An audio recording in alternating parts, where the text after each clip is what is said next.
9 langkah keluar dari jerat utang. Wah, kok 9, Pak? Ada jalan pintas nggak, Pak? Jalan tol, Pak? Nggak ada, maaf ya. Nggak ada jalan tol untuk keluar dari utang. Kenapa? Karena masuk ke jerat utang itu mirip ke rumah sesat. Pernah ke Dufan, dunia fantasi? Rumah sesat itu kan Anda masuk kaca, nabrak kanan kiri. Kadang-kadang stres nggak bisa keluar kan ya. Ya itu jalan yang harus dilalui. Bisa nggak Pak keluar? Bisa, tapi harus ada yang memandu. Bayangkan kalau pemandunya itu orang yang istilahnya penjaganya, dia tahu jalannya kan untuk menuju exit gate, pintu keluar. Jadi Anda perlu dimentor ya. Terus dari atas Tuhan akan bantu ngawasin dari atas, ngelihat ini loh jalannya, ditunjukkan jalannya. Maka ayo kita jalani ya dengan sukacita. Nah, langkahnya saya sebutkan nanti satu-satu, langsung aja di belakang. Saya nggak baca di slide ini, kita lihat satu persatu. Nomor 1, catat semua hutang dan bunga. Jadi yang tadi di atas boleh capture screen, ini overall keseluruhannya, tapi saya akan betul-betul detailkan ya. Catat itu seperti ini contohnya, misal saya punya utang ke siapa? Ke pinjolku. Nah ya, terus saya punya utang ke koperasi simpan pinjam AX, saya punya utang kartu kredit bank ABC, saya punya leasing motor mungkin KKB A Finance, saya punya cicilan rumah KPR Bank EFG, saya utang juga ke tante XYZ. Wah, utangnya ada 6 ya. Total utangnya berapa? 300 juta. Gaji 3 juta, kan ngeri nih kan, nightmare nih, horor. Jadi hari gini film horor tuh gak ada apa-apanya dibanding kalau kita sampai akhirnya nggak sanggup bayar, itu lebih horor. Tapi jangan khawatir, ada jalan keluar. Yang pertama, catat dulu ya semua seperti ini. Terus kemudian ada jaminan, tulis nih ya. Ada jaminan emas, mungkin ada jaminan mobil atau jaminan rumah, ya cicilnya berapa. Ini saya udah urut dari yang bunga paling mahal sampai bunga paling murah sama tante nggak pakai bunga ya. Nah, kalau gaji saya 3 juta, saya ditagih 13,3, pasti benjol saya. Dari mana ya? Nggak mungkin. Jadi kita harus lakukan langkah-langkah berikutnya. Ya, ditulis dulu, setelah itu kita masuk ke langkah yang kedua nanti. Nah, kenapa saya kasih highlight kuning? Yang kuning ini Bapak Ibu boleh apply, namanya Slick OJK ya. Masuk ke ojk.go.id, kemudian di situ cari sistem namanya layanan informasi konsumen atau pelanggan ya, nasabah. Nah, di situ Slick itu akan muncul daftar utang kita. Nah, tujuannya apa? Kita perlu cek. Kan saya udah bikin list utang ini, saya cocokkan dengan list yang ada di OJK. Kalau itu institusi resmi di OJK, contohnya pinjol ini adalah pinjol yang legal, dia akan muncul. Ya, misalnya di bank ini bank tentunya legal ya, akan muncul. Leasing ini leasing yang legal, itu muncul. Tapi kalau nggak muncul di OJK, berarti dia ilegal ya. Bukan ilegal aja gitu. Jadi itu bisa kita pinggirin, nanti cara ngadepinnya beda. Karena ilegal, ya istilahnya namanya itu udah melanggar hukum, cara menghadapinya berbeda. Ya, ini penting, lakukan langkah nomor 1 dulu. Oke, langkah kedua sekarang. Setelah itu kita stop, karena kita nggak mampu ya. Jadi jangan utang lagi, stop, jangan dipakai lagi kartunya. Kemudian jangan bayar juga, kita harus turunkan gaya hidup. Nanti kita catat di biaya hidup saya, istilah saya rumah Kristus, singkatan akronimnya. Buat kos berapa? 500.000, beli pulsa, bayar listrik, token 100.000, untuk makan, tulis semua, yang utang kosongin dulu. Karena kita nggak mampu, kalau dibayar semua kan 13 juta tadi ya. Nah, karena saya stop, ini kan 0, nggak bayar. Stop dulu, kita berhitung berapa kemampuan saya. Ternyata pengeluaran saya di luar utang 2.850. Gaji saya 3 juta, berarti saya surplus, ini peluru saya ya, 150.000. Nah, akhirnya saya tahu, saya harus punya peluru ini, mengalahkan yang namanya raksasa hutang. Caranya bagaimana? Ya kalau bisa biaya ini diturunkan. Kalau biaya ini turun tinggal 2.500.000, peluru saya makin banyak, ada 500. Nah, itu langkah ketiga. Ya, cari peluru, kalau perlu ada aset yang bisa dijual. Wah, di rumah ada mungkin barang-barang yang nganggur, sepeda yang udah lama nggak dipakai. Ya, itu nambah peluru kita. Jadi langkah kedua, kita sedang mengumpulkan peluru dan berhitung untuk menyelesaikan utang tadi yang 300 juta. Nah, ini harus kita lakukan ya. Jadi turunkan gaya hidup, terus kemudian kita bikin anggaran, catat pengeluaran saya, jangan sampai melanggar anggaran yang sudah saya buat. Nah, kalau saya pelurunya tiap bulan terkumpul, saya makin cepat untuk untuk membayar hutang saya. Nah, langkah kelima adalah tulis surat. Kita udah ngaku kan salah tadi, maafkan Pak ya kepada siapa ya Bang ABC, saya di PHK, tulis, lampirkan ya, saya musibah barangkali orang tua yang sakit atau saya sendiri yang sakit ya, saya bisnisnya tutup, bangkrut dan seterusnya. Jadi waktu saya mengalami musibah, ya terbuka aja, minta keringanan, minta penurunan bunga, atau stop cicilan, atau semuanya sekaligus. Kalau nggak mampu semua, tanda tangan, kirim by email, atau by WA, ya, atau pakai surat tertulis kalau tahu alamatnya, ya. Setelah itu, stop. Kita udah minta penurunan atau minta keringanan, jangan bayar lagi. Memang kita nggak mampu, jadi ngaku dosa aja. Saya jatuh dalam lubang sakit, saya jatuh dalam lubang tadi tidak istilahnya tidak punya gaji, gaya hidup yang salah. Simpan surat kita, terus bikin target pelunasannya. Misal nih, saya mau tiap bulan punya peluru 5 juta atau 8 juta misalnya ya. Nah, saya mau nabung 5 juta, padahal gaji saya 3 juta. Berarti kan saya kurang 5 juta pendapatan saya. Nanti saya bahas di section kedua ya, bagaimana menemukan pendapatan tambahan. Nah, tapi yang jelas 3 juta ini kan harus nabung tadi 500 ribu. Tapi target saya sekarang harus naik menjadi 8 juta. Tunggu ya section kedua, bagaimana mencari tambahan income. Setelah nulis surat, nah terus kita stop bayar, kita sekarang bikin istilahnya target. Kalau yang ada jaminan, ini harus diselamatkan. Emasnya dijual, lunasin. Mungkin mobilnya kalau nggak dipakai ya. Tapi kalau nggak, ya mobilnya harus kerja. Bukan cuma kita yang kerja ya. Mobilnya menghasilkan. Rumahnya mungkin bisa sebagian jadiin kos-kosan, dibagi kamarnya, menghasilkan juga. Lumayan. Kita kumpulkan peluru tambahan. Tapi yang ada ini, yang saya kuningkan, ini berarti resmi di OJK, kita udah cek. Dan pemerintah punya program untuk keringanan dari OJK ya. Jadi ada peraturan presiden yang ditantangan bulan Maret kemarin, PP nomor 23 tahun 2020, itu mewajibkan perusahaan leasing dan bank membantu nasabahnya memberi keringanan. Memang tidak otomatis Bapak Ibu harus mengajukan. Ajukan aja yang kuning ini. Supaya apa? Supaya nggak sampai barang-barang jaminan kita disita oleh bank. Amankan dulu. Nah, sisa yang tidak ada jaminan. Nah, kita bicara selanjutnya nanti ya. Bagaimana? Ya, yang tidak ada jaminan, Bapak Ibu bikin target. Misalnya, saya pakai pinjol ini cuma 1 juta loh. Kok cepetnya jadi 3,5 juta? Ya memang kan tadi saya udah lihat kan ya, penilaiannya cepat sekali, berkembangnya virusnya cepat sekali. Saya suruh bayar 4,3, nggak sanggup.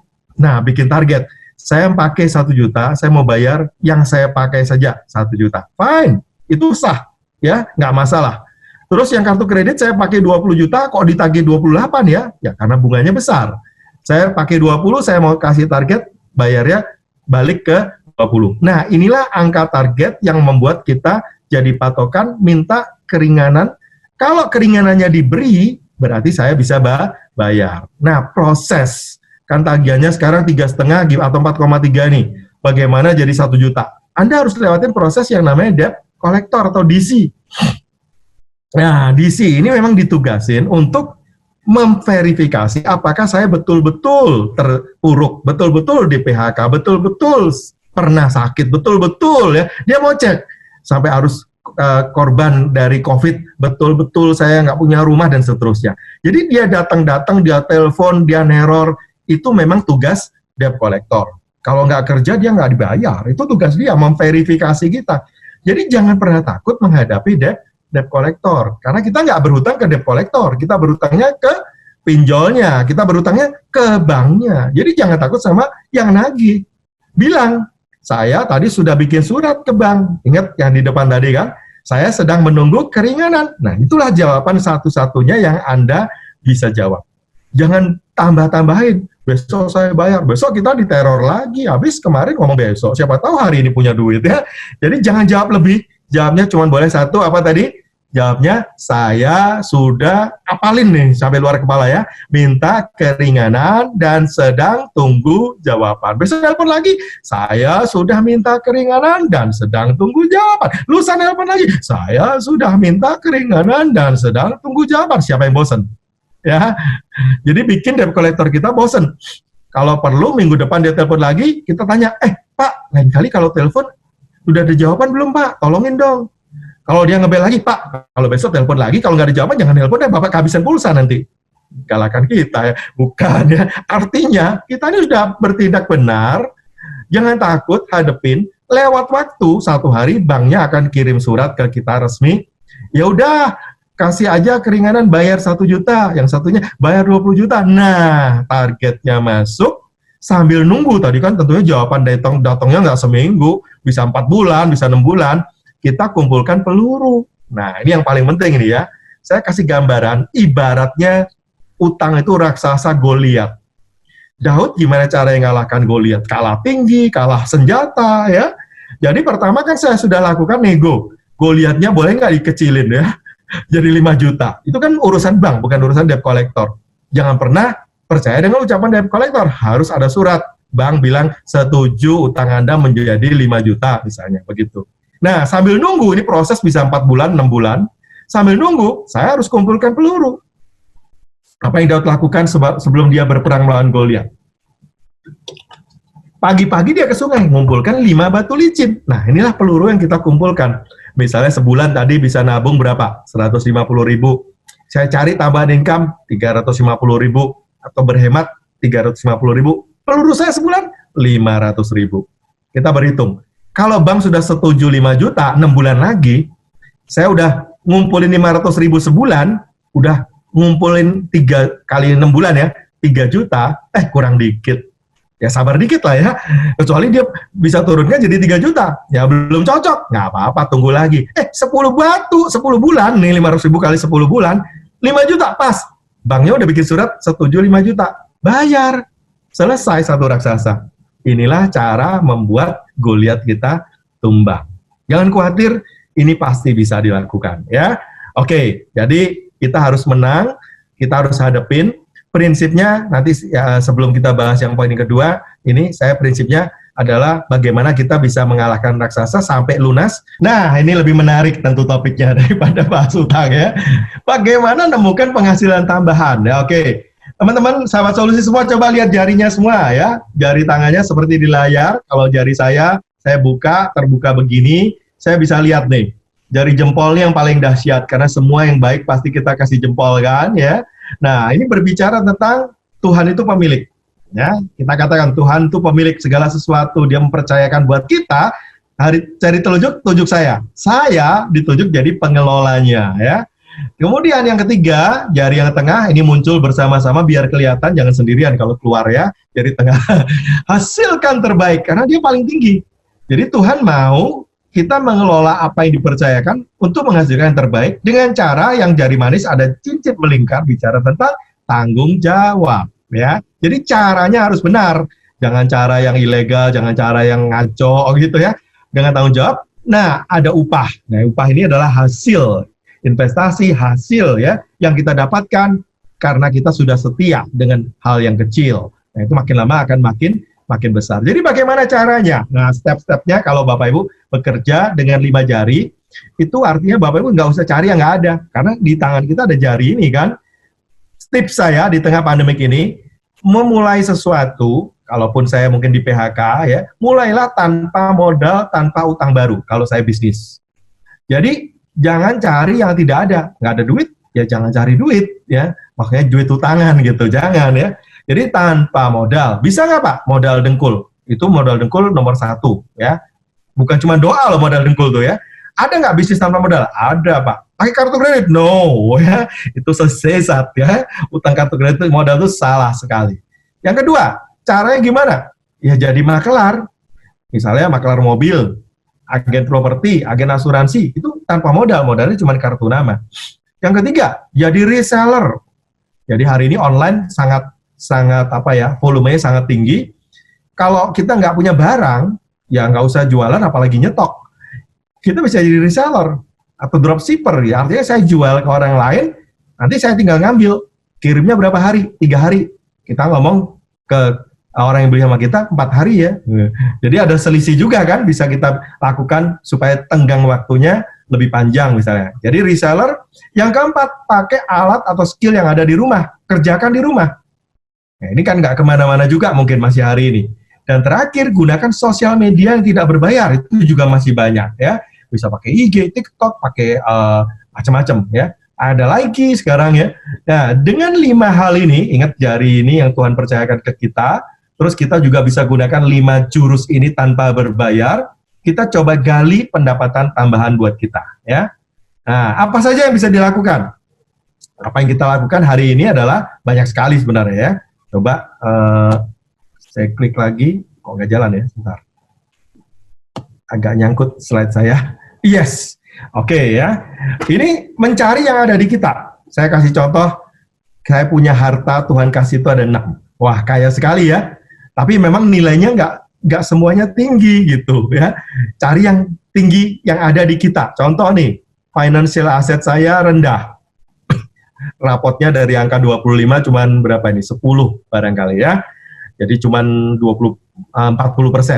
Tapi spiritual asset saya mentok. Wah, habis deh ya, saya beriman habis.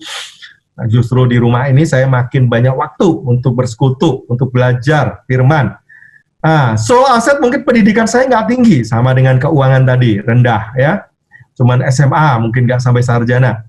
Tapi saya punya badan masih sehat, walaupun nggak mentok, nggak full body array begitu yang bisa six pack, tapi paling nggak sehat. Itu juga harta yang Tuhan udah kasih, ya, kasih karunia yang Tuhan kasih. Temennya banyak, wow, ini udah hampir mentok nih ya, nama kita baik, hubungannya baik. Terakhir, keluarga mendukung, nah ini penting juga. Nah, cari yang ada apa? Spiritual asset, body asset, relationship asset, dan family asset. Jangan cari utangan itu financial asset. Ya, jangan cari misalnya keahlian yang saya nggak punya, nggak bisa masak, jangan coba-coba masak, gitu. Cari yang skill yang saya ada. Oke, setelah itu saya coba gali apa yang alat-alat di rumah yang ada. Gabungkan ya, keluarga bisa bantu apa, bisa jualan ke teman apa ya, ada teman yang jualan hari ini buka PO ya, anaknya bantu foto, kemudian HP anaknya bagus ya, terus kemudian bantu iklanin di sosmed ya, kita keluarga mendukung semua, forward ke grup yang ada di grup kita semuanya, lumayan hari ini mereka bisa bertahan hidup, bahkan beberapa luar biasa, nanti saya boleh share di belakang, itu justru di situasi ini bayar utang, justru selesaikan utang-utang dia. Wah, menarik sekali ya. Dulu nggak bisa bayar utang, sekarang malah bisa bayar utang. Intinya apa? Intinya kita harus naikin istilahnya turn on your survival mode. Justru pas krisis, Bapak Ibu, ini nyalain survival mode kita ya. Jangan offin terus. Contoh, perbesar selling cash. Nah, tadi, kalau dulu saya dagang, buka toko, ngasih utangan, sekarang bangkrut, toko tutup atau nggak bisa jualan, bisa nggak? Saya sekarang jualan lewat sosial media, yang beli juga online ya. Mungkin mereka bisa nyicilnya di Tokopedia, tapi kan bukan nyicil saya terima cash. Contohnya seperti itu. Yang kedua, trading fast moving goods. Jangan nyetok. Orang lagi butuh apa nih? Kemarin waktu butuh masker, ada temen, dia borong masker yang ada di toko-toko yang belum naik harganya, di online udah mahal, terus kemudian dia jual. Harganya sedikit di bawah, jadi di pasar paling murah 5.000, dia jual 4.000. Habis sehari. Untungnya lumayan, dapat 1 juta lebih gitu ya. Jadi banyak yang bisa dilakukan. Terus yang berikut lagi, produksi alternatif. Selama ini tukang jahit saya sekarang nggak ada orderan. Bisa nggak saya bikin masker? Oh, sekarang masker kreatif-kreatif ya. Keren-keren, bagus-bagus gitu. Karena wajib masker. Dan harus ganti-ganti tiap hari. Kalau baju merah, masker merah, nanti jadi fashion masker ini, ya. Berarti kita punya peluang untuk produktif, inovasi, bikin masker yang menarik. Mungkin kalau kita bisa bikin hand sanitizer, dulu pabriknya kosmetik, atau bisa bikin chemical apa, ya, ini peluang lagi. Nah, saya mau cerita yang food delivery. Dulu ada teman, kalau dia buka restoran, itu nggak habis, ya akhirnya jadi sampah ya, karena nggak masuk kulkas, nggak fresh, akhirnya dibuang atau dibagi-bagi. Nah sekarang karena dia catering, kan order dulu atau buka PO, dia beli sesuai kebutuhan. Nah ternyata kalau dia lebih sekarang, dia punya peluang nanti yang namanya bikin frozen food. Ini peluang baru, bikin bakmi frozen food, bikin rendang frozen food. Ini peluang 1 hari bisa dikirim luar negeri loh, jangankan luar pulau ya. Kalau frozen kan bisa tahan berhari-hari. Nah, terus waktu vitamin C langka, ada yang bikin jus. Nah, jadi artinya banyak yang bisa dilakukan. Dan jangan lupa kalau mau masuk ke bisnis UKM seperti ini, Bapak Ibu, saya kasih sharing dikit ya, harus dicatat supaya kita tahu nih produksi kita berapa, cuan atau tidak ya. Nah, caranya ada software, ini boleh di capture screen juga. Ini dari seorang teman saya, dia kasih software ini yang light, yang paling basic ya, itu free. Jadi masih banyak software free. Bisa nyatet pengeluaran, bisa nyatet income-nya, bisa tahu cuannya, bisa tahu stoknya bahkan berapa. Jadi Bapak Ibu nggak overstock. Nah, ini mulai dicatat kalau mulai bisnis. Terus tadi saya cerita yang jus tadi ya. Gara-gara jus kedondong ini, hari ini dia jualan bisa sampai 5.000 botol dalam sebulan. Wow. Justru di tengah situasi sulit ini, utangnya dibayar, dia bisa nyicil. Kemarin dia jualan nggak laku istilahnya, nggak secepat hari ini. Nah, bahkan akhirnya dia udah kemas lagi produk jamu. Nah, hari ini orang butuh imun booster, dia bikin produk jamu. Terus yang tadi fresh food, ini contoh kemasannya ya, dijual juga di online. Nah, kemasannya begitu cantik. Kenapa ini jadi peluang? Karena kalau orang dimasakin koki, ya, jadi kalau kita beli masakan kan belum bisa makan di tempat, kan kita take away ceritanya ya. Take away itu kan kita nggak tahu, karena yang dikirim kan pakai GrabFood atau GoFood, kita nggak datang ke tempat. Ini pakai masker nggak ya yang masak ya? Jangan-jangan dia habis bersin lanjut masak, kita nggak tahu. Nah, frozen ini jadi pilihan. Kenapa? Barang yang sama, bakmi yang sama, ini dikemas di rumah, tinggal nyemplungin air panas, dicampur, udah jadi kayak bakmi si Aciap, Asyong, semua yang merek-merek terkenal tadi. Jadi menarik sekali kan? Terus bisa dijual bahkan sampai ke online. Nah, untuk online memang harus belajar. Banyak hari ini ya, training-training yang gratis, gimana trading online, digital ya. Nah, terus peluang lagi tadi kan jadi agen. Tadi saya bilang tanpa modal ya. Pak, hari gini kalau jadi agen ketemu nasabah nggak bisa gimana? Oh, sekarang OJK udah izinkan tanda tangan pakai virtual, pakai nggak langsung tatap muka, itu boleh. Jadi kesempatan ini juga terbuka, cari nasabah hari gini lebih gampang. Kebetulan istri saya di asuransi. Bulan lalu dia bisa nutup 20 polis. Sesuatu yang agak sulit justru waktu normal. Karena normal kalau 20 orang bayangin. Kita harus pergi sana, buang waktu, habis di jalan. Sekarang enggak. Semuanya chat, semuanya pakai video call, semuanya pakai blast. Tanda tangan langsung pakai HP. Luar biasa sekali gitu ya. Jadi produktif akhirnya. Nah, termasuk artis yang kemarin mungkin hari ini di TV nggak bisa tayang, banyak yang pangkas juga, akhirnya dicopot-copot. Nah, mereka hari ini lebih ngetop gara-gara dia bikin YouTube, terus dia bikin acara-acara sosial. Kenapa? Tadi yang berpenghasilan sampai 2,5 miliar sebulan tadi ya, jadi YouTuber nomor 1. Karena dia datengin orang-orang yang bermasalah, yang kasihan, ya orang punya simpati, itu branding loh. Dan otomatis dibayar juga oleh YouTube-nya. Bahkan yang tour, terakhir ada temen, dia bikin tour visual ke Borobudur, diajak jalan, bahkan ke Taman Safari ya. Terus ini live, dia jalan ke sana, yang lain lihat dia di rumah, tapi bisa chat, bisa tanya jawab, bisa mau cari apa. Ini betul-betul live berbayar, ya. Visual pakai Zoom, tapi atau pakai sosmed yang lain, IG misalnya, tapi itu betul-betul live. Orang udah kangen tour, ya udah. Dia bisa jalan kemana, tapi menghasilkan, handphonenya jadi produktif juga. Jadi banyak inovasi yang bisa kita gali. Turn on your survival mode. Ini pesan yang paling penting ya. Jadi kalau bisa, maka kita pelan-pelan akhirnya mendapatkan income untuk melunasi, istilahnya jadi peluru tadi ya, melunasi pinjaman yang tadi ya. Nah, sekarang ini contoh lembaran yang sudah disetujui. Salah satu bank, saya tampilkan nama banknya, berarti ini apresiasi bank ini sangat fair ya.